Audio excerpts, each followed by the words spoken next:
Okay.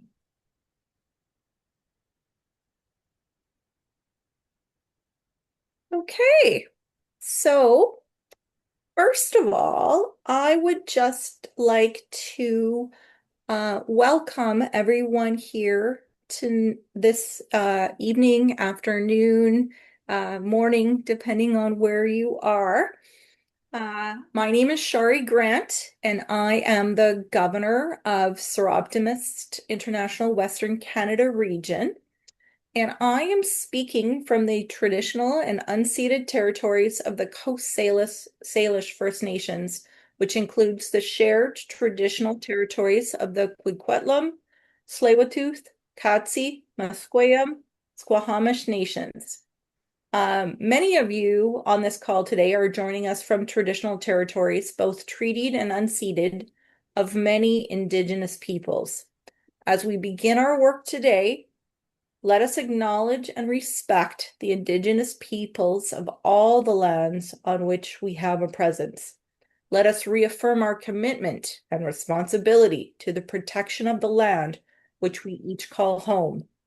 Let us acknowledge the harms and mistakes of the past and present, and let us consider how we can each, in our own way, move forward in a spirit of reconciliation and collaboration. Before we get going, I would like to welcome our moderator, Brianna Pope, and our panelists, Dr. Michelle Bombery and Jessica Skye. Unfortunately, Taylor Bain Tasoka is unable to join us today. Brianna will introduce the panelists in a moment, if you'll just bear with me. I would also like to mention that Chris Knight from SI Morton North Inc. in Queensland, Australia, is also joining us and will be sharing a video of one of their club projects. So now, Darlene Jameson, our Western Canada Region Friendship Chair, is going to go over some housekeeping announcements. Welcome. And if you haven't already done so, please indicate um, who you are and where you're from. And please, if you feel that you would like to, include a land acknowledgement. And this is one of our sharing Swapping stories through friendship. We've had a number of them, but this is a little bit different because we're focusing on hearing from the Indigenous women that were involved in our career fair. And that, as with all Zoom calls, we would appreciate it if you would, if you haven't already done so, please mute. If you would not like to have your photo of yourself on the our uh, sorry, we are recording this. Are we recording this? Yes, we Yes. are. Okay. If you don't want to be on it, to please turn your camera off. And that I think that we will also be hoping to have questions and answers. So please put your questions in the chat. We're going to be monitoring them. And I am at a point in my life where I have glasses on and off, so I might be off my video so that I can see the screen. Anyway, take it back to you, Shari, Governor Shari, and Brianna. Thank you very much, Darlene. So, first of all, just for a little background on our topic. The Virtual Career Library started in 2020 out of a desire to create a virtual tool to inspire girls and women when the in-person Dream It Be It events were not possible. We hope to continue to grow the Virtual Career Library over the years and have the VCL used by schools and interested Soroptimist clubs for their Dream It Be It programs. One of the clubs, Canada West Online, is well into its planning to use the Virtual Career Library in next year's virtual Dream It Be It program for a rural and remote school. As you well know, as a volunteer organization, we have some constraints. but we hope to eventually grow the virtual career library by adding more inspiring women from diverse backgrounds in diverse careers, while being mindful of the capacity as volunteers to grow the virtual career library in a way that we can all be involved and inspired. Our dream is that the virtual career library serve as the rich resource and tool that it is to inspire girls to dream it and be it through seeing other inspiring women in diverse careers. We see the virtual career library as a tool to profile inspiring women from coast to coast to coast in a time that women's rights are eroding globally. And I'm sure you will agree that that is a very real and present issue these days. So today we're not going to get too much into all the logistics of the virtual career library, as the focus is on sharing the stories of the two role models that we have featured here today. But if people have questions about the library after the panel discussion, we may have time to answer a few. So now I would like to introduce Brianna Pope.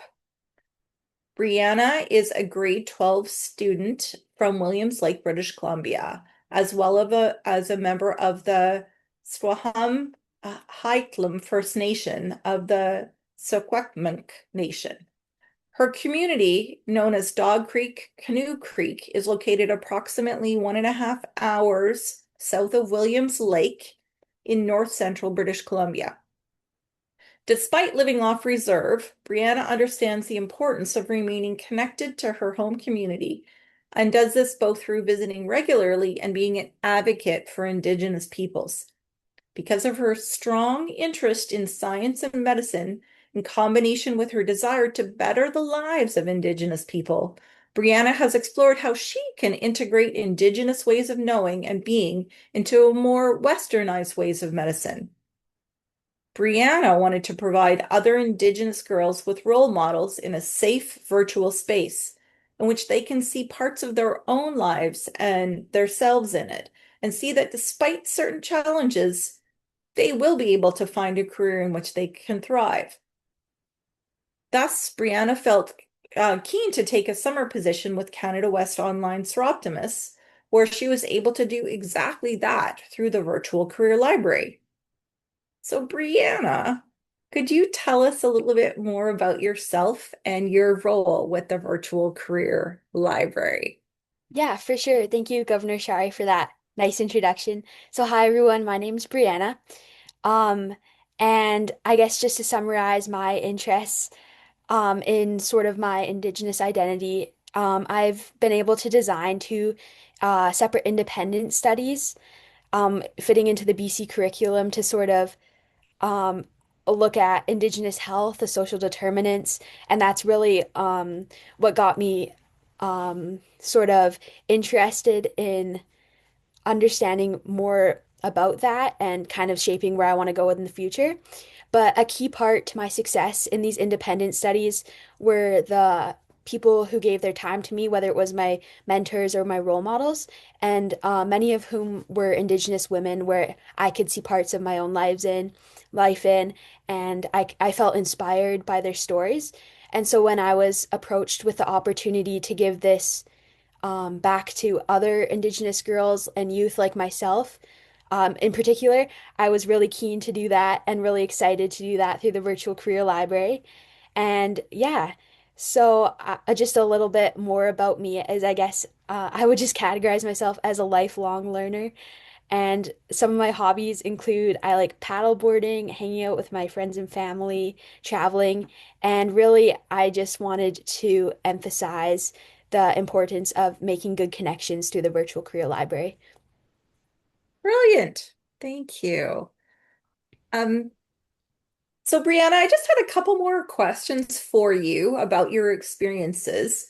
So, what would you say was your most rewarding experience working on the virtual career library? It was definitely a lot of learning for me, like good learning working on the virtual career library. But I would say the most rewarding experience was having the privilege to research, firstly, to reach out to connect with, and to interview powerful Indigenous women from across Canada. So knowing that I was asking them to volunteer time out of their busy schedules, these are women who are highly invested in education or careers or doing both. But knowing that they were really excited, many of them to participate in the project. And I have continued to stay in contact. So these women have not only become role models, I hope, for other youth, but they've also become role models for me in the sense that I've stayed in contact with some of them. And the other part that was really rewarding for me is knowing that their stories have the impact or have the potential to impact other Indigenous youth and just other youth in general across Canada and hopefully across the world, where people are able to see parts of their own lives in their stories and their challenges and knowing that they can accomplish anything that they set their mind to. Brilliant. Thank you so much for that. Brianna, what are your top three recommendations for anyone taking on this type of project?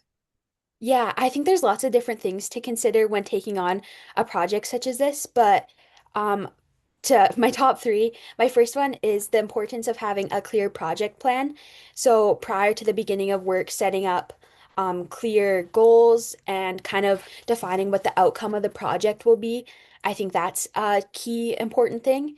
And then the second thing that I have is the importance of doing a risk assessment that could uncover impacts before they happen when you are doing the project. I think that's another key takeaway.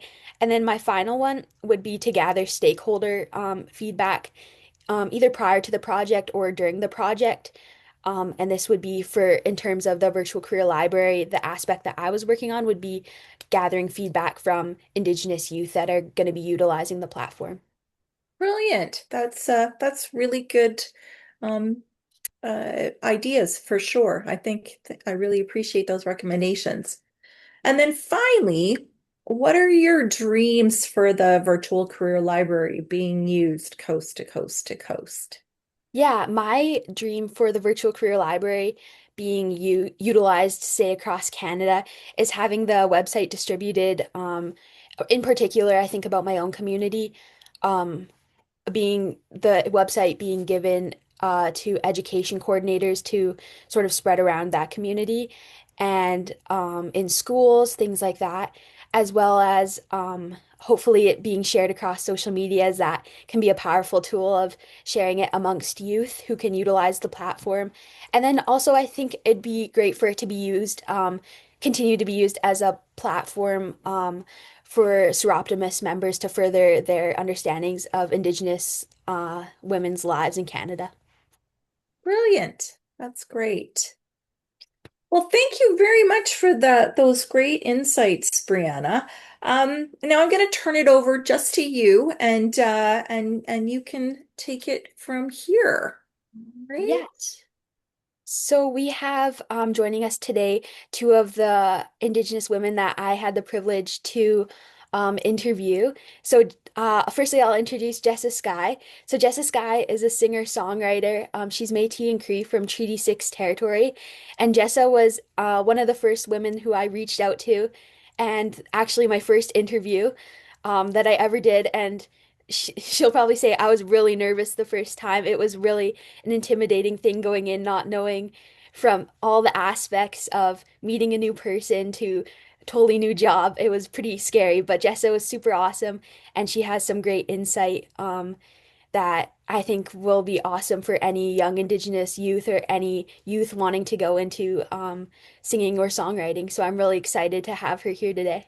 Thank you. I won't say much because I don't think it's my turn, but I did not know Brianna was in grade 12 until yesterday or the last day. I swear I thought she was in her 20s. Like you were so mature and such a beautiful soul and a light, and you inspire me. So but thank you for having me. Thank you for introducing me. Yeah, awesome. And then our second panelist today is Dr. Michelle Bomberry. And Dr. Michelle Bomberry, I actually kind of met accidentally, which is funny. Uh, but she is awesome. She's works at the she's the Indigenous Health Service Manager at Brant Community Healthcare in Ontario, and she's a member of the Six Nations of the Grand River, and she's super awesome as well. And so I'm really excited to have both of these two ladies joining us tonight. Thanks, Brianna. Um, so firstly, I'm going to be asking some questions. I'll ask Jessa first. Um, could you describe what was the most rewarding part of your participation in the virtual career library? Well, absolutely. Thank you for that question. Honestly, even being asked was such an honor. And then when I found out more about what it was, it felt like it was like healing my inner child and core.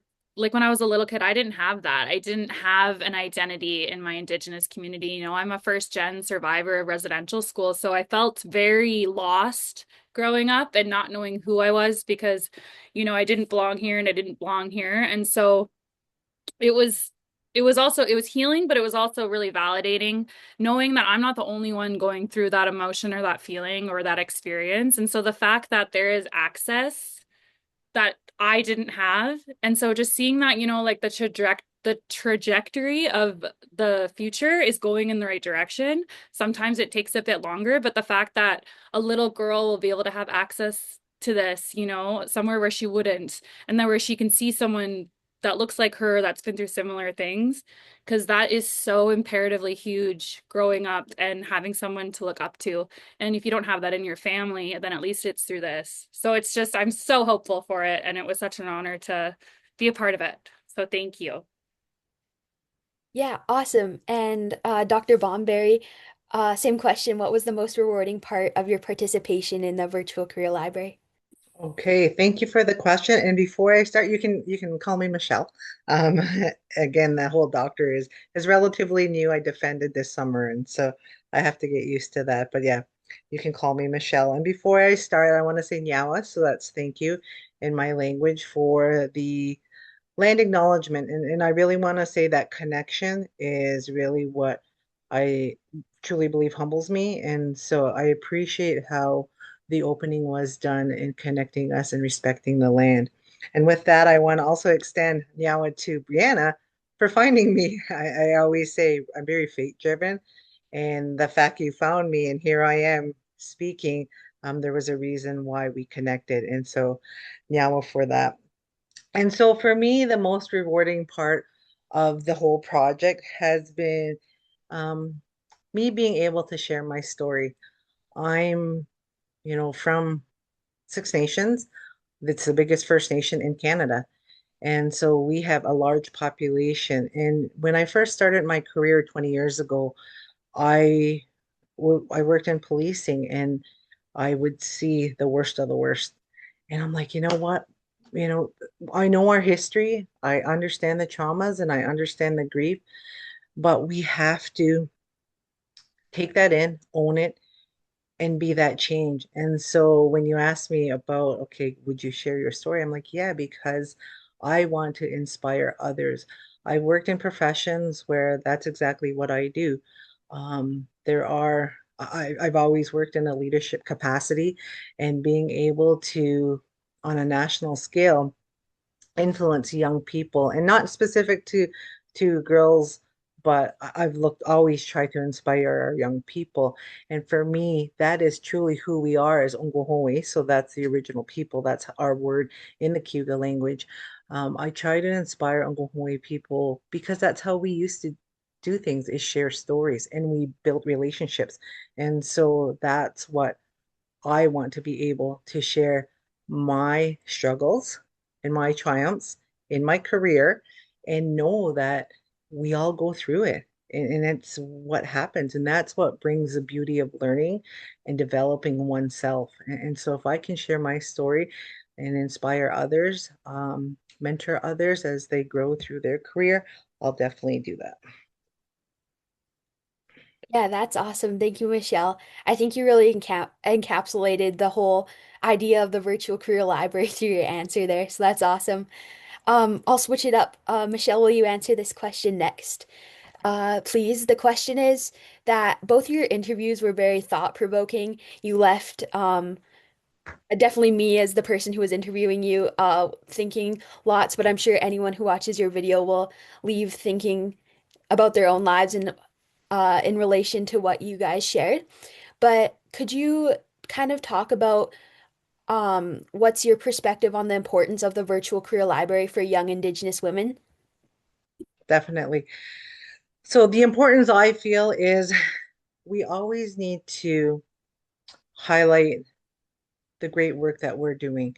I really feel that as matrilineal societies, our women have a role and we've always been looked upon, but there was a shift. And so by doing um, these inspirational stories, I want individuals to feel that, you know what, this is us taking back what is rightfully ours. And women are making those strides. Not only, and I always said when I introduce myself, people always tend to say, okay, well, introduce yourself and your profession. And I'm like, you know what? Me, I'm a mom. That's what comes first. And to me, this is if my children are safe, my children are healthy, I'm doing good. And so I think really I put um my life like that into that perspective because that's culturally grounding me. And I think once individuals can culturally ground themselves, projects like this will continue to inspire. Again, it is about mentorship, it's about sharing those stories.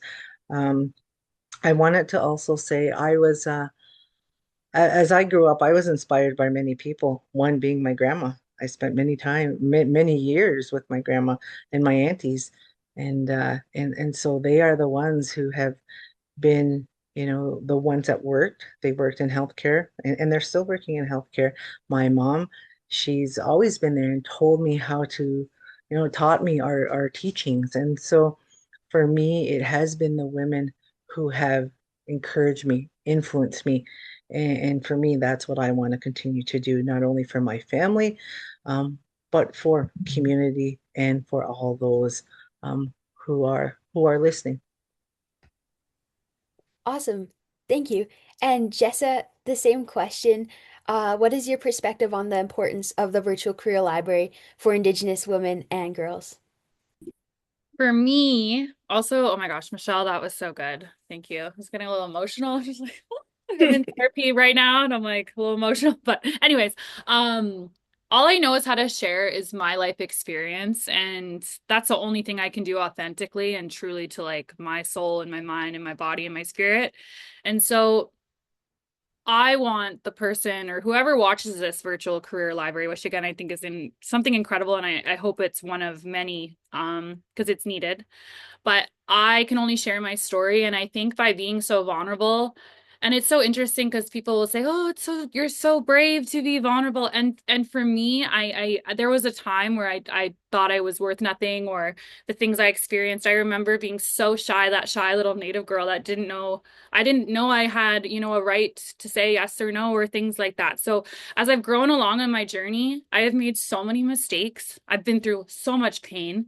But what I know now in the depths of my soul from doing, like Creator, the Red Road, getting sober, having bumps in the road, and finding out my identity was that that all is nothing to be ashamed of.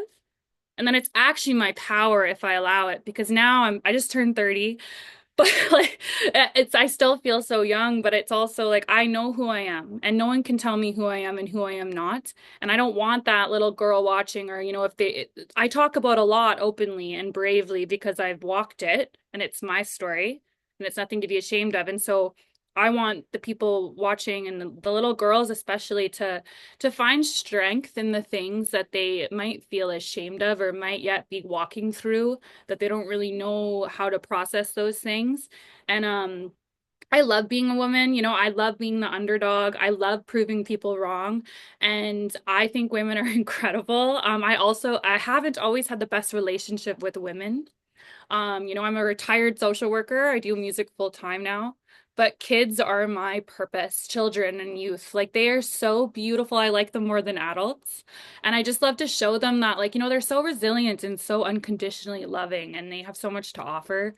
And I really feel like they are our future, right? So I just want this to reach the right people and also for this to maybe expand to something that's not just virtual. I always think big and I'm like, I just want all the resources to have access to every single little girl out there because we all deserve that. And it's not a thing of undeserving or deserving. It's just the fact that like we just have a way to move and a way to move forward and there's a lot of work to do. So it's something really near and dear to my heart. And I didn't even know it existed, to be honest. And it's such an honor to like know about it. And any way I can like shout it to the rooftops and have access to the world, I will do it because it's very, very important. Yeah, awesome. Thank you both for that answer. And I have one final question. I'll ask Jessa first. Um, you kind of started into Yeah, this, but I do um, that. that's okay. Um, so the virtual career library is just getting started. What are your hopes and dreams for where the virtual career library is going to go and how it will inspire Indigenous girls and women and just young youth in general? I feel like the thing is with, just through my walk of experience again, I feel like those youth and those girls are already inspired. They just don't have like their minds are just so beautiful and they have all this like imagination going and all these goals and then life shortly along the line is what dissipates them and makes them sometimes or myself, I can't speak for anyone else, where I felt, oh, like I'm not that or I'm not this. So I want this to expand to where like it's reaching them at a point where they can see, oh, I have this idea, I have this, that I can actually get to that next step. And then eventually, like, I want who, like, me talking, it's going to be them talking. Like, do you know what I mean? Like, where they have access to that. I have so much hope for it. I can't say specifically what it is. I just know that I don't want it to be virtual. I want these kids to be able to actually reach their dreams and reach their goals, whether that's finishing school, whether that's going to university, whether that's being a makeup artist, whether that they have that belief in themselves and they have the resources to do it, aka mentorship, aka this is the platform that's giving it to them. So Yeah, that's definitely true. I see this as a first step in a journey yeah. for to inspire youth in whatever that may look for them. And Dr. or Michelle, could you please answer the question as well as sort of what are your dreams for where the virtual career library is going to go for Indigenous girls and women, but also just youth in general? So for me, I would love to see continued empowerment. And I think by sharing those stories, we will definitely do that. Mentorship is key. And that's exactly based on our cultural teachings of always walking hand in hand with individuals, right? We've always been on that balanced, equal footing. And so I would love to see like a large conference. And so I'm sure maybe some of you are very familiar with WIPSI, so the World Indigenous Peoples Conference on Education. And so for me, I'm like, okay, how can we bring others, everybody, you know, worldwide together and continue to inspire. Because again, this group right here is doing that. We're all like-minded. There's so many people in this world that are like us. And so as long as we can continue to connect, build those relationships, share those stories, build those voices, we are creating empowerment for our next generations. Yeah, thank you both for answering those questions. I definitely agree, Michelle, that we're all here for the same reason and it's to sort of uplift this whole project. Thank you. Thank you.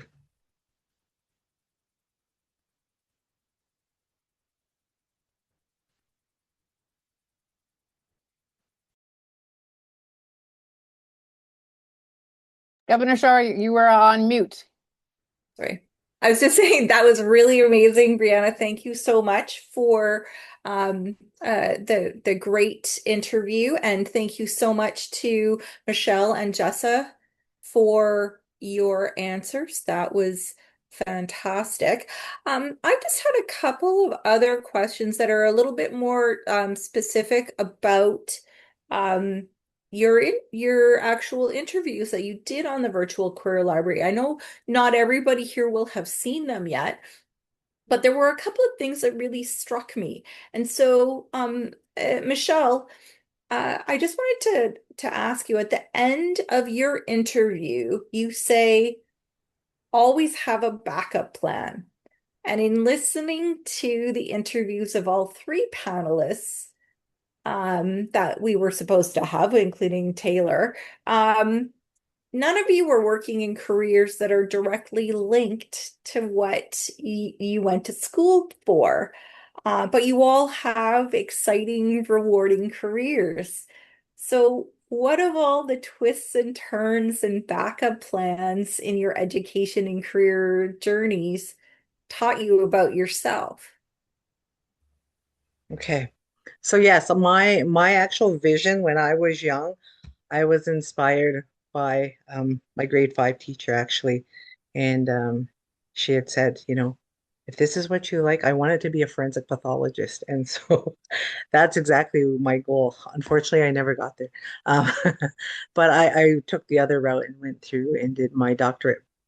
And so that's why I say always have that backup plan because for me, and I'm really, as I said earlier, spiritually driven. I really look at all the quadrants that I believe make up who I am. And I really feel that the Creator has a path for me. I'm here on Mother Earth for a purpose. And so the fact I started my career in policing. And so for me, being engaged with young people, and knowing that I had to make a broader and grander shift, I left policing because I'm like, okay, what's next? And so I mean, I always call it the backup plan, but it really is what is that pathway forward where you can influence as many individuals as you can. And so that's exactly what I always tell people is that, you know what, we may have a passion and follow that passion, but sometimes there's going to be bumps in the road. And just like what Mother Earth teaches us, I really relate to trees, and that's what my dissertation is on land-based education. Like a tree, right? It grows branches. We follow these branches, and sometimes those fall off. And that's what I try to tell our young people. That's life. You're growing and you're gonna learn. And some things aren't gonna flourish. It won't bloom, right? But that's okay. So what's that backup plan if that branch doesn't work? And so I really want people to always be planning because I really feel traditionally that's what we did and that's what we should be doing. There has been a melding of cultures. I definitely see that. And so I really want our communities and our Ogohe nations to be really revitalizing, reliving, bringing who we are as traditional people back, and understanding our connections to the land. And so with that, that's exactly, I feel I always have to have a plan because I can't also be stagnant. I've been in my longest position for 13 years, and at that time, I knew that there was more that I needed to do, so I switched careers. And I've continued to switch careers. And being in healthcare now, I have no that was my passion when I was a young girl. And here I am now. But I'm not the medical doctor that I had aspired to be, but I am working within the healthcare system and really seeing where um, we need to be engaging with our communities at a um, preventative measures because we have a lot of unwell Ongohoe people within the healthcare system. So again, that's my little tidbit of advice to always be prepared because things will change and you don't want to be down on yourself. Just know that this is a path that was meant for you. Brilliant. Thank you so much. Jessa, I know the same goes for you, that you've had a very circuitous path to get to where you are as well. So if you want to speak to that a little bit and what that's taught you about yourself. Yeah, sure. That's such a good question. And yeah, well, to answer it, I guess what it's taught me about myself is just honestly, Michelle explained so much. So I really, I'm gonna have to DM you because you're just incredible. Oh my, she feels like a pain. But anyway, sorry. When I was a little girl and I was going through the things I went through, I actually have the stool right here that I perform with that I used to sit on in my room to just escape in my little heels with my little mic.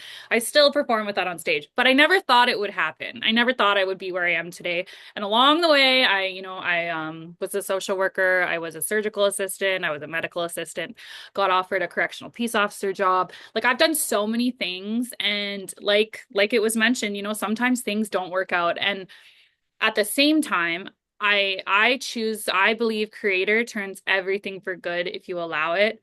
And there's still some days that I honestly I'm like, I don't, I feel like sometimes I can be my own worst enemy. But I just know I was put on this earth to help people in some capacity. And the only the only purpose I find in every like the pain is to help someone else. So I try to get out of my own way, and like especially with being spiritual, and I really believe in like it's not just for me, it's for someone else. It has to be for someone else. And I think I operate best when it's coming from, creator going through me. Like, how can I best be of service? Because I've lived a lot of my life living not like that, living selfishly, only thinking all about me and not even knowing I was. And I just I'm definitely determined, and me 4 years ago, I would not say that. I'm a go-getter. I don't take no as an answer. I stick up for people that can't stick up for themselves.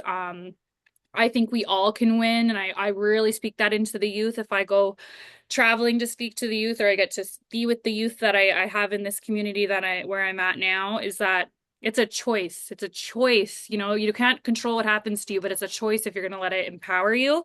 And I'm just, you can do anything you set your mind to. It's really like we got to get out of our own way, and we got to like feed that into the youth. I would not think I am where I am now today. I don't know how. I just know I kept doing the next right thing, and I kept staying true to myself.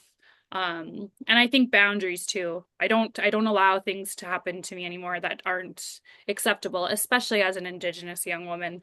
I advocate for the ones that can't advocate for themselves by advocating for myself. And then it kind of just, I don't know if that answered the question, but I think it did maybe. So thank you so much. I also, while we're on the subject of Mhm. that, can I just ask you to toot your own horn just a little bit and give people who might not have seen your interview on the Virtual Career Library just a little bit more about where you are now in your career, because I think it's really extraordinary, and I think it would be really cool to share a little bit about that with everybody. Oh, thank you. Okay, yes, this is good. This is growth for me. Oh, my dog is right here. For me, sometimes I could say a lot of myself in Michelle when she's like, I'm Michelle, not doctor, because in our teachings it's humility, and it's like so uncomfortable to like, you know what I mean? But I do understand, and I thank you for that. Essentially, I started my journey in music in 2019, in a studio. In 2021, I released my first single. And now fast forward, oh my gosh, it's almost 2026. I've had a full debut album. I have had a few awards, honorary Indigenous artist, for CBC. I was there for a residency, one of four, all of July when Brianna had reached out to me. I was in Toronto. I have my own podcast. I'm a mental health and addiction advocate. So I'm a storyteller. I do workshops with youth. I share my pain through grief and loss, and I get to make a living off of music, and I get to share my story and have a platform, which I don't take. I know the responsibility that comes with that. Um, I don't know if I missed any other accolades. I've headlined a few tours in New Mexico, Albuquerque. I was just in Denver. I'm going to LA for 3 months in January to film a TV show. I'm only doing it for the little girl that will see that on a huge network one day. And I'm going to be my authentic self and talk about all the things I've been through. And because I didn't have that growing up. And yeah, it's kind of crazy a little bit that this is my life, but I know it's working and why I am where I am because I stayed true to myself, and I'm not trying to be anybody else. And that's like my biggest thing for someone watching, especially like a youth, right? Because we can all win. We can all take up space. We all deserve to be here, and we won't get there by trying to be someone else. Just like the branches thing that Michelle said, right? Like it's yeah. Even though I'm in a garage right now, trust I sold my house so I could keep doing music, but it's worth Brilliant. it. Thanks. Thank you so much for that, Jessa. And Michelle, I know you did tell us that you just recently got your doctorate, defended your thesis in the summertime and got your doctorate. But can you talk a little bit more about that and the job that you're doing now? Because I think people would be really interested to hear a little bit about that aspect of your life as well. For sure. And so this actually goes back to my time in the police service. And so I was a civilian, so I wasn't frontline. I was not an officer, but I worked very closely with them. And so I was always called upon when the young people got into a little bit of trouble. And so for me, I was always like, okay, what is it? Like, you guys tell me, what do you need? And so really engaging and mentoring and really listening, right? That's where I find I'm very humbled by listening to others because everybody has that story to share as I started. And so for me, I thought, okay, a lot of the young people are saying, I don't know who I am. And right, and Jessa spoke to that earlier. And so I'm like, okay, then we need to be teaching who we are as Ungwe people in our schools. And if I'm not sure if anybody knows about Six Nations, so we are have five federal schools, and so we infuse the Ontario curriculum. But we also have two private schools, and they teach who we are as Ungwe people. And so what I had why I finished off my doctorate is I wanted to really highlight and emphasize the great work that the private schools are doing because now our young people are speaking in Gaingeha or Gayokono, so that's Mohawk or Cayuga. I mean, I'm from Six Nations. There's six languages, Six Nations that reside here on the territory. But those are the two prominent languages. And our children are able to they plant, they harvest, and they cook their meals. And so we don't see that in the other schools. And for me, I think that is transformational. And that's really what I think we all should be doing is influencing, transforming, and making those paradigm shifts because we want to continue to uplift all our people. And so with that, my dissertation relates to my new position at the hospital because I find a lot of our people have um, cardiovascular issues. And so, had we been working on the land, living off the land, harvesting from the land, I don't know that we'd be where we are today. So I see a few generations more of learning again, how do we live off the land and respect Mother Earth like our creation story tells us. And then I'm hoping that in the healthcare system, we see less individuals. So that's the vision. I'm actually working with the local university to do some research on how do we start to empower individuals to take responsibility for their wellness. And wellness is defined I feel with looking at your physical, your mental, your emotional, because that your emotional and mental wellness is so powerful. And so that's really where they marry. And we'll see where I go from here. I love engaging and talking with people, hearing, listening to people. And to me, that's the beauty of learning, right? The dialogue that we're able to share. Brilliant. Thank you so much for that. I'm going to open it up to questions from the audience in case anybody has a question for us. Um, uh, if people want to use the raised hand um, uh, icon in Zoom so I can see and we can see if anybody wants to ask a question that way or put it in the chat. So, oh, Darlene, yes. We got Thank you so much for sharing some of your stories. And but I just wanted to share something about Soroptimist International. You may not know that we give out a cash award to help women who are the primary breadwinner with dependents called Live Your Dreams. Um, and that our Soroptimist International of the Americas has a dream program, another one called Dream It Be It. So many of our clubs in Canada have, and in the Americas do host in-person Dream It Be It, and we actually have 10 out of 17 clubs in the Lower Mainland Fraser Valley. And also, sadly, Dr. Michelle, that we do with our foundation offer $8,500 towards a master's or PhD through our foundation. But how can women apply if they don't know about it? So I'm sorry that I'm not asking a question, but I wanted to let you know about that, and I'll put in the chat. If you know any women and girls that are going back to school, we focus on education and economic support, helping girls and women in our home communities and around the world. Thank you so much for all that you're doing. Yeah, well, Thanks, Darlene, and I'm Darlene. more than willing to share. Oopsie. Yeah. Brilliant.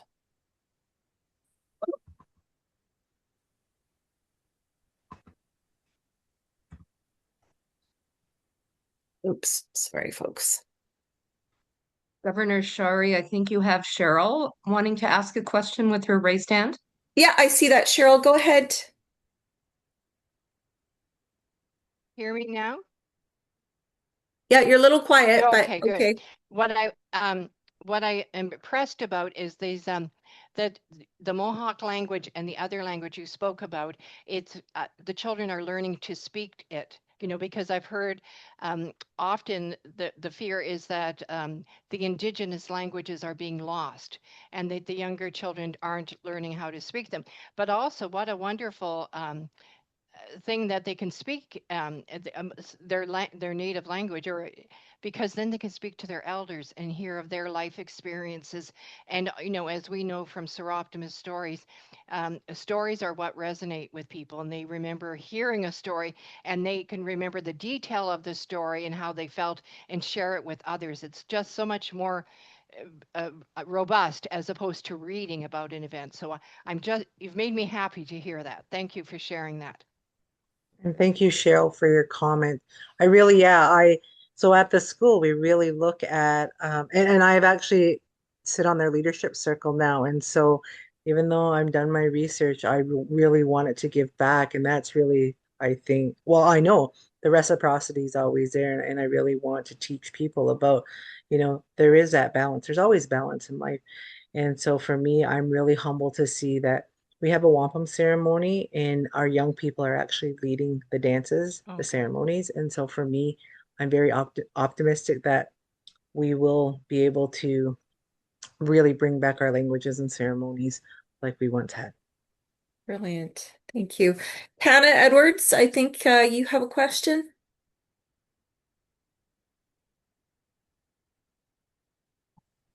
I should probably unmute myself. There you go. I'll turn my video back on.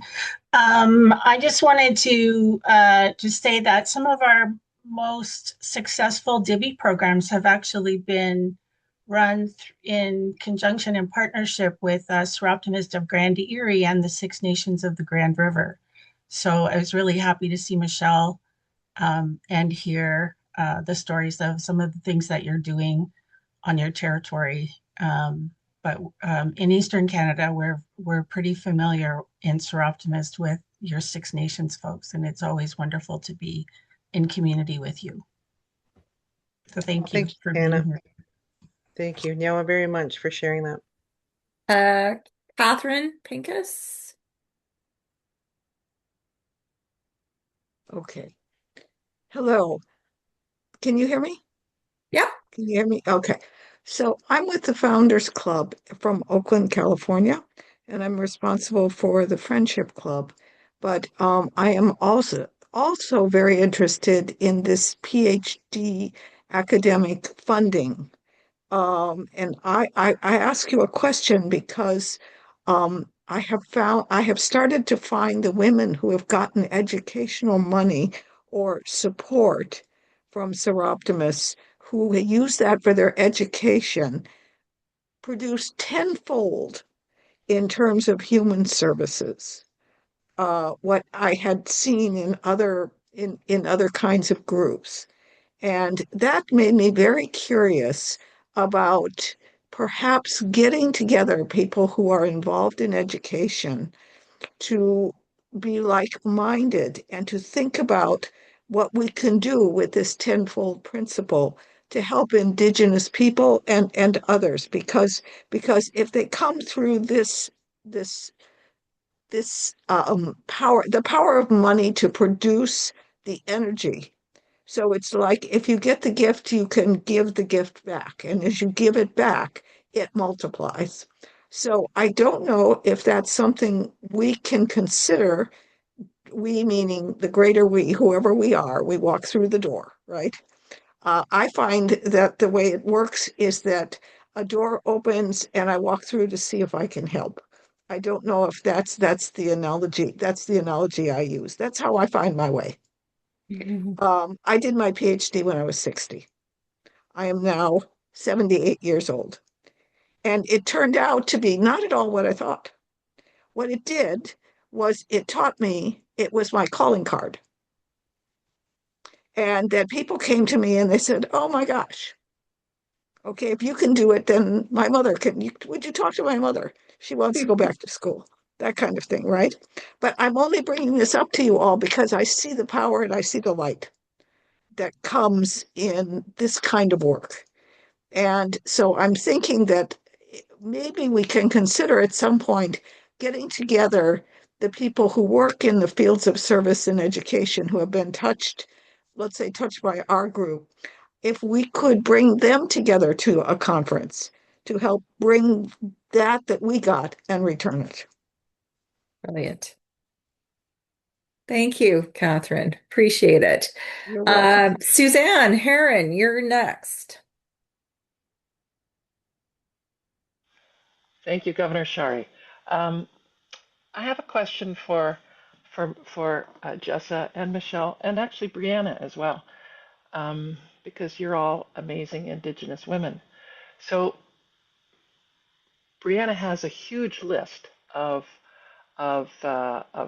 potential women who we could Indigenous women who we could potentially bring into the Indigenous Career Library, and um, I'm I'm always a little bit terrified that that I'm going to blow it when I'm speaking with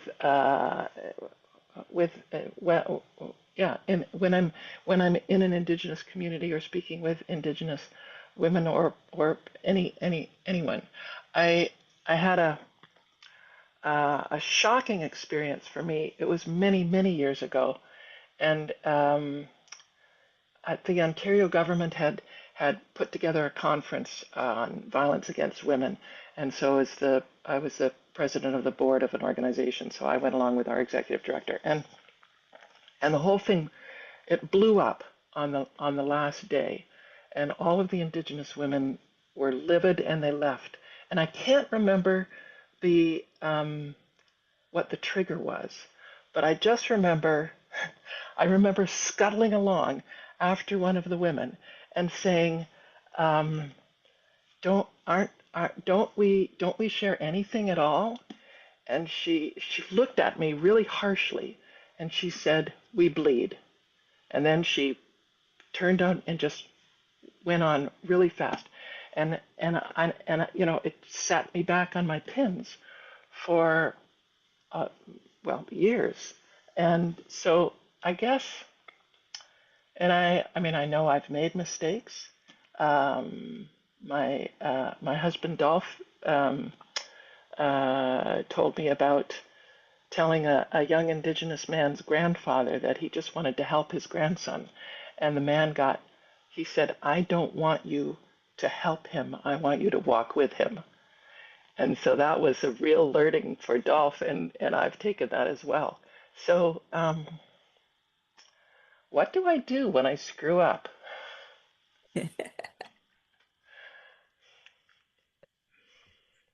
I will I'll give you my insight.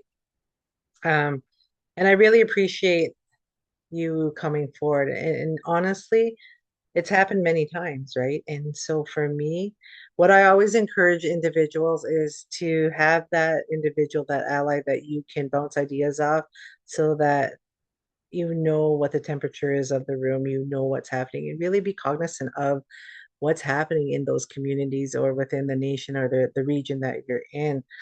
And I've always, and I hear this at the hospital all the time, Michelle, I don't know how to say this. And you know, for me, I'm a very open-minded person. I lay my tobacco down every day and use that good mind. And I'm like, okay, you tell me, I'll tell you if it's rude how you ask me. So maybe find those individuals who are willing to teach you, walk alongside you, and because I mean, those are all our teachings, right? Is to be honest and truthful. And so if we're expecting that of individuals, we would reciprocate it. So for me, I really appreciate that, you know, you're even sharing this because I think that is something that individuals may tiptoe around because they don't want to say something wrong. But then in the end, we don't even move forward, right? And so we have to have that dialogue and we have to have that respect. So always find that individual, that ally who you can connect with, ask the question, and then, you know, if something is wrong, own it. And, you know, ask them for their advice as well, just like you did this evening. Thank you very much for that. Melanie Kenny, you have a question? Wait, I wait, do. Governor Sherry, I wanted to hear what Jessa Oh, and Brianna sorry, also sorry, had to say. sorry. I can wait. Please go ahead. Do you want me to go, Brianna? Do you want to go last? Yeah, I Yeah. can go last if that's okay. Okay. Suzanne, I admire your vulnerability in that because that is I've walked that too, you know, within even my own people. You know, there's sometimes in places like where I've been asked to go speak at a community that we are Indigenous, but I don't know this community, right? And I have this feeling of like, okay, well, what if I say something wrong or this? So it's like I just want to like kind of transparently say, as all humans in all walks of life, we all have, I think anyways, like I look at myself as a human and I really try to feed into people that we need to humanize each other in this world so much, and there's so much separation. And I know all I know is to lead with love, kindness, tolerance, respect.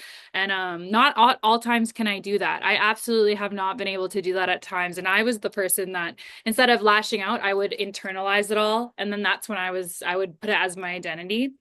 But I really think that my advice, and I don't even know if it's advice, but um it's okay to make mistakes. And I've been in the exact same situation, not with Indigenous people, not with my culture, not in the other side of things. And I think one of the biggest things ever that I've seen in mending this, if something like that is to happen again, is accountability. There's a lot of like weight that goes into I don't know where I'm standing here. I don't like leading with just being honest, like she said, like Michelle said, but also how can I, instead of saying I'm sorry, what's the action behind that? Because there's an amend and then there's a sorry. Amend is action. So for me, like, and I've had to walk with this, I had to take accountability for my own life. And I lived in victimhood for very many years, and I was in addiction because of it until I realized I have no one else to blame. I have to take accountability. I was doing these things. And that made me realize that I don't need to continue doing these things. And if anything, it made me more relatable to people. So when someone does lash out at me, it happens quite often, especially within our Indigenous communities, because we are broken. We don't have to stay broken, but there's a lot of us that are suffering, like especially within the healthcare system, with addiction, with mental health. And so it's leading with love and grace and knowing it's not personal, and that this person's hurting right now, they're lashing out. How can I hear them and validate them and be there for them in that moment? Because that might be planting the seed to that person who feels like attacked or unseen or misunderstood, that maybe that's going to be the moment where they're like, oh, like, like they did hear me. They did hear my voice. They heard my anger and they're doing something about it. And I find it's just like one thing a day, like one person. That's how I like to lead my life, is like, if I help one person, I've done enough in my mind, because looking at the world and looking how dark it is, it's too much. But what person can I help today? What can I do of service today? How can I take accountability today? How can I be a better version of myself today?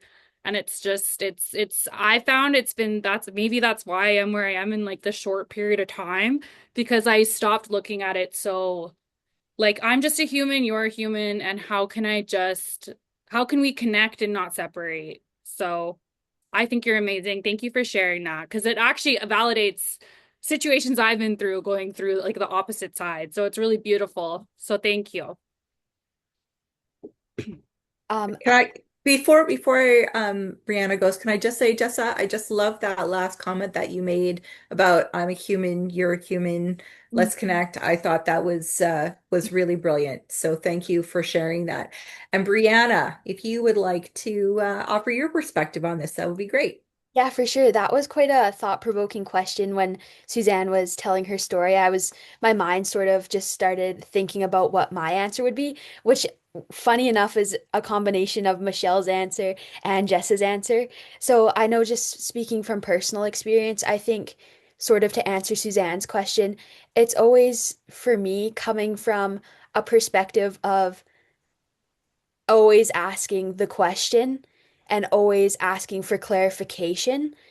That for me has been sort of where I come from, and but doing that from a sense of compassion. So like Jessa said, always having that, yeah, a compassionate mindset going forward, but always, not everyone's going to answer the question, of course. Maybe like in Suzanne's situation, that sounded like, she didn't answer the question, but finding someone who will and who can speak to the maybe that some of the experiences that the person was having.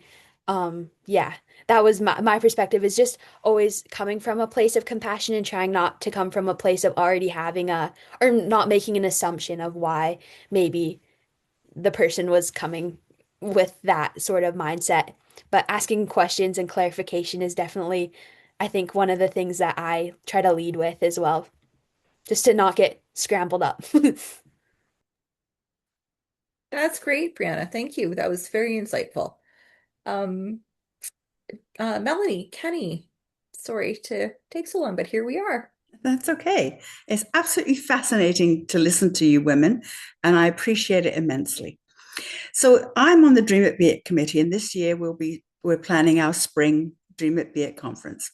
And we would love to reach, well, in our committee, we had thought we would love to go up north to the reserves, or reach the girls, the Indigenous women and girls around Saskatoon or in Saskatoon. But first of all, I would like to know if you know of anyone who could guide our committee and tell us whether or not our program is appropriate for your Indigenous girls. And secondly, if it is appropriate, then we need someone who can help us with contacts on the different reserves and to stay with us and guide us so that we don't. Suzanne, I'm afraid of making the same kind of mistakes. So, but I won't let that stop me. But I want someone to guide me. And so I wondered if Jessa or Michelle knew of anyone in Saskatchewan who we could reach out to, who we could ask about whether our program is appropriate, and who would be willing to have contacts to help us find young women that we can help with this program.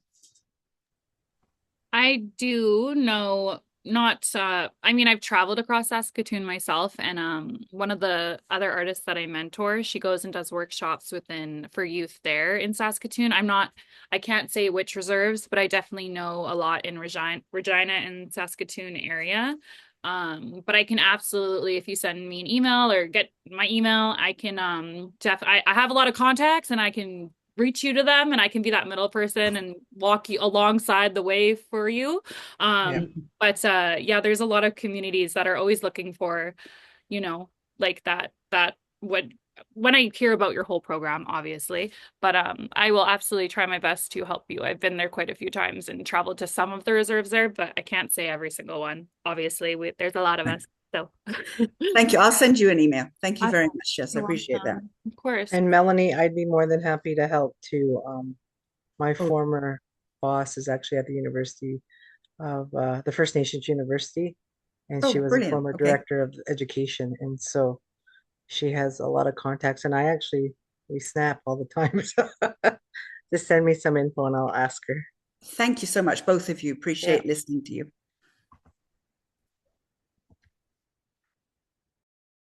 I have two more people up right now, which is Cheryl Ball, Governor of Eastern Canada Region, and Sharon Fisher, who's the past Soroptimist International President.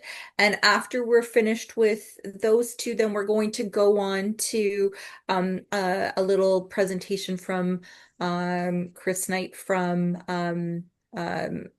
SI Morton North. So Cheryl, if you would like to.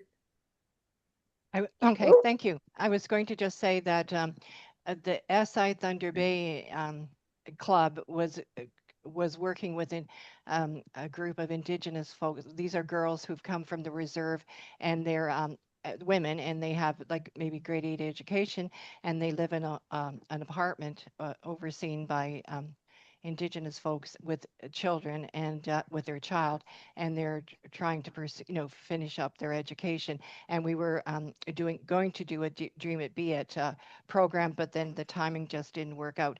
But they were very supportive of the Dream It Be It program itself. It met their criteria, and they felt it would be valuable. So I don't think that'll be a hurdle, Melanie. It's just you might have too many taker uppers. You might be doing this for a while, and you'll be setting the bar high for everyone else. Thank you. Okay, and Sharon, past president Sharon. Yeah, thank you for your conversation. It's been interesting. And I will start by saying I, on this topic, live in a state of confusion because I was adopted at birth and raised by a colonial family, very good family, a wonderful childhood, et cetera, et cetera. And then when I did a search for my birth family, it turned out that my great grandmother was a full-blooded Cree woman. My great grandfather was First Nations and Métis. And now I find myself somewhat being forced into saying I'm a guest on the land. And it bothers me. And I'm just curious on your perspective on how to manage that situation and what the right answer is. I tend to sit quietly often because it's confusing because you don't know. I thought I was pretty solid, and then all of a sudden you live in confusion. So I would just like to get some perspective. I can't be the only person that lives in that world.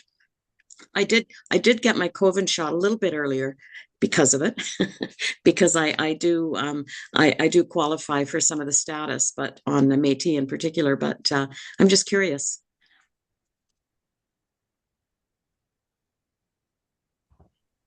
Okay. Okay. So I get this often, and it's actually it's heightened now because of the legislation that's being imposed in Canada.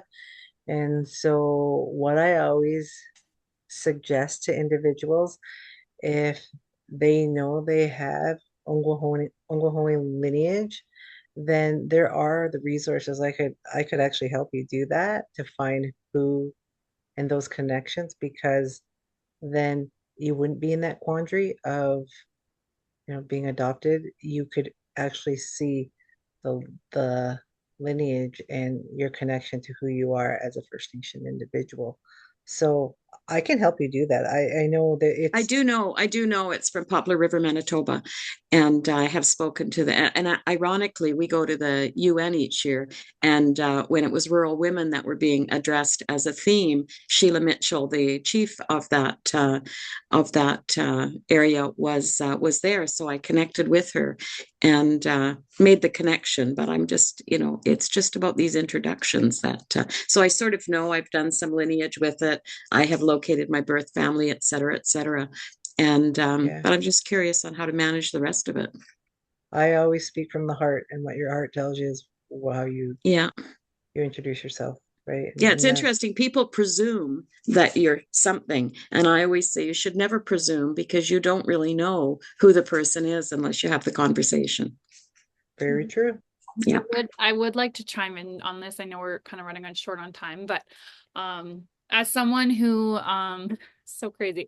So I understand what you're saying. My mom is full Treaty Cree woman, and due to residential school, she was actually adopted into a white family. They gave her a beautiful life. We went and found my biological family on my uncle's deathbed, and they made amends. All my biological family grew up on the trap line. So I lived that. I lived living in like, well, this wasn't my fault, and it wasn't my mom's fault. However, I grew into being the proud Métis Cree woman I am by learning on the journey of who I am, the teachings, and I took pieces, from the elders and from doing my sweat lodges and the ceremonies and going to the powwows and finding mentors within that community. And exactly what Michelle said, like I was on APTN national news crazy enough to just talk about my story, and people are like, she's not even native. There's always going to be someone saying something about you, and my favorite thing is you are not the opinion of someone that does not know you. And if that is true in your soul and that is authentic to you, you say it. And it might be scary the first time or whatever, but that's your truth. So yeah, if that's you and that is you, then that's you. And you don't need to prove that to anybody. You don't need to prove that to anybody. You just don't, So I'm sorry that feeling of like that lost identity. I completely get it. Some days I'm like, oh my gosh, but I let that fuel me. I'm like, come on, everyone. Like, holy, like, just like, what do you want me to do? Like, so it's like, sometimes you just got to laugh at it and take it for what it is, but start owning it. You deserve that for yourself. That's going to heal a part of you. Yeah, I never keep it a secret because I think it's, like you say, it's real. Exactly. It's real. And that's all that matters. So Thank you. you're welcome. Brilliant. Thank you, everybody, for your thoughtful input and your questions, and thank you again to Jessa and Michelle for and to Brianna as well for your really wonderful commentary today. So now we're going to just move on and have um, uh, Darlene, just introduce our next speaker here. Mhm. And Chris Knight is a life member of the online club for SI Morton North Incorporated, Sydney in Australia, Southeast Asia Pacific. And she's here to share a story or a video of one of their members, Michelle Koziak, who is an Indigenous educator, a midwife, and a nurse mentor as well. So, Chris, over to you. Thank Wherever you. you are. And Sorry. Wanya from the unceded lands that I live on, which are part of the Gubbi Gubbi Kabi Kabi people. I'm delighted that Michelle is actually with us on this call at the moment, and she's just come off a night shift as a midwife. So she, like many Indigenous people, juggle lots of different jobs. I'm very proud of our club. We have 5 Australian and Torres Strait Islander First Nations women, and we have 13 Papua New Guinea First Nations women in our club. We also run a mentoring program each year. So many of our own members become role models, mentors, and mentees. So it works out really well. So whoever's controlling the link, if they could click on the video that Michelle prepared, and what I'll do is the organisation that Michelle has been one of the founding members of, which is Rodanthe Trust, is for scholarships for Indigenous graduate midwives, and I'll put the link into the chat box. It actually has the stories of the board members as well as the women who have received these scholarships as a testimonial. So it's a nice little segue and a nice start for us to be able to celebrate the Indigenous women that we work with. So over to you, who's managing the video, and hopefully that all works. Hello, everyone. I'm just calling in from Australia here. My name's Michelle Koziak. That's my husband's name. My maiden name is an Indigenous name called Conley. So I live and work on Yagara and Turrbal land, and my mob or my family ties are Wiradjuri, which is in New South Wales, which is another state of Australia. So I'm a midwife, I'm a registered nurse, and I am very passionate about being a proud Indigenous woman, trying to make changes to workforce for our women and for mothers and babies in our communities. So I'm a member of the Simney Club in Moreton North, and as you know, we're a busy little club and they've asked me to speak to you. As we know, the Indigenous people across the world have different experiences of racism and have significantly poorer health outcomes than other people in their countries. It's or what we notice that there are disparities in maternal and infant health, and one of the things that led me to becoming a midwife and an advocate for women is that the way women were being treated and the racism that can occur to women. And I truly and strongly believe that if we don't start with the children, with babies and mothers, then we're not going to make a difference to health outcomes for Indigenous people. And that's particularly true in what I learned when I went to Canada. I went to the World Indigenous Peoples Conference, WIPSI, which many of you will know, and it was fantastic, absolutely fantastic to meet other women and men of culture and dabble into your culture as well, and know the things that we have similarities. We're very different, of course, but we do have similarities. We have, as part of Sydney, is that we have our supporting Indigenous student midwives and graduates program, and we currently in Australia, there were about 4 years ago, I think, there was only 80 Indigenous practicing midwives in Australia, and I think we're well over that now. We're probably close to the 110, 120, and very many of those students have come out of the program that I'm assisting to run at Australian Catholic University, called Away from Base, and it's to provide women education on campus and online so that they can become midwives within and throughout Australia. Our program with Sydney supports these ladies by supporting scholarships, and one of the things that we have is it's called Rodanthi Trust, and that's where we've been donating money and also helping our students. And this artwork was done by my good friend Leona McGrath, and this money from these scarves goes directly to student midwives for books, textbooks. One lady bought a car to get herself to placement. So very significant things that we do with this money. So, yeah. That's great. And Michelle's just been up in Cairns in far north Queensland with one of our other members, Courtney, who was one of her graduate midwife students. And she's now fully working as a midwife as well. So it's just wonderful.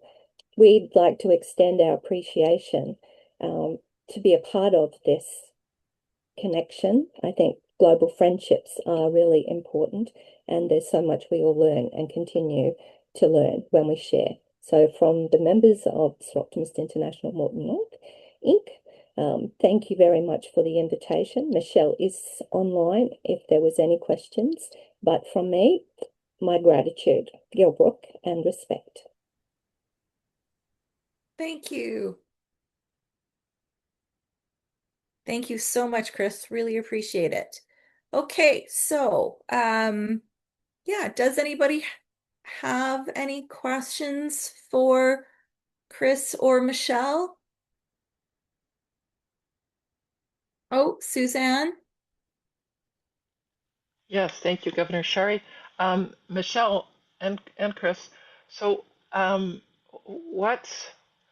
what's been your biggest takeaway so far in in developing this program for specifically for Indigenous midwives in yeah in terms of what worked or what what yeah, I'll just be quiet and just just answer with anything. Hey, thank you for letting me talk. I didn't expect to be talking. Thank you, Chris.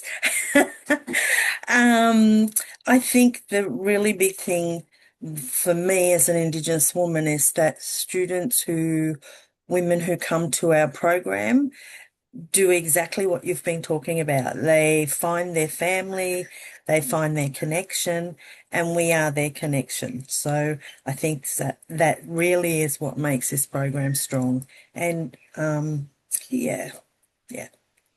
I'm trying not to take up too much time because, as Chris knows, and Marnie, when I start a lot. I'd just like So, to say that they found a very good role model in Michelle. I think working as an yeah, educator, somebody that is very involved in the placement for their work practices as well. She's also a co-author in one of the books that shares the um, insights into providing services for First Nations people in Australia. And she has yeah. spoke about that on many international conferences. So, I think she is a fantastic role model and we love her to the You moon just again in our club. Okay, Chris, that's enough. I think what these ladies are trying to do is amazing. And you do need to start with young people. You do need to start. Young women are going to have children, and their children need to be strong. And how can they be strong if they don't know their culture? And I think that's exactly where we're at. I'm very Brilliant. tired. Sorry. Ugh. Brilliant. There you go. Estatira, I see that you have a Yes. question.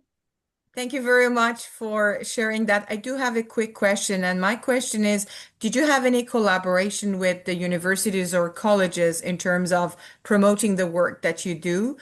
Because I know here in Canada, part of the work, and that's why I'm very excited to connect with Michelle, is how do we bring the Indigenous culture to our education system? So I'm wondering if you have any approaches in Australia focusing on that. Thank you. Um, the university that I work with is very big in promoting Indigenous ways of knowing and doing, and it it is something that's an ongoing process. It doesn't just happen overnight. And I think having allies, exactly like Michelle was saying, is that you need to speak up sometimes, and sometimes it hurts. And these are the things that will make the difference. So, in a nutshell, that's probably what I should say today. Yeah. That's brilliant. Excellent. Thank you so much for that. And Um, keep in contact with those ladies, Brianna, Jessa, and Michelle. They have a lot of information and knowledge to give you that they don't know yet. Perhaps Michelle does, but certainly Brianna and Jessa is very young, because I'm very old. Will provide lots of information for you, Esther. Brilliant. Thank you so much for that, Michelle. I'm You're going welcome. to ask Darlene to come back on the call here on the spotlight, because I think you had a couple of announcements that you wanted to make before we ended. Is that right, Darlene? Yes, thank you all for sharing your stories, your passion. We are impacted by stories. And thank you for those around the world who have joined us. Because this call was recorded, we have the ability to share it. Our other three federations, Southeast Asia, Great Britain and Ireland, Europe, and the African Federation might have been sleeping perhaps, so we can share it. And I think, how do we find opportunities to connect? And again, this is a call that we do usually quarterly, and we've been invited to other friendship calls around the world.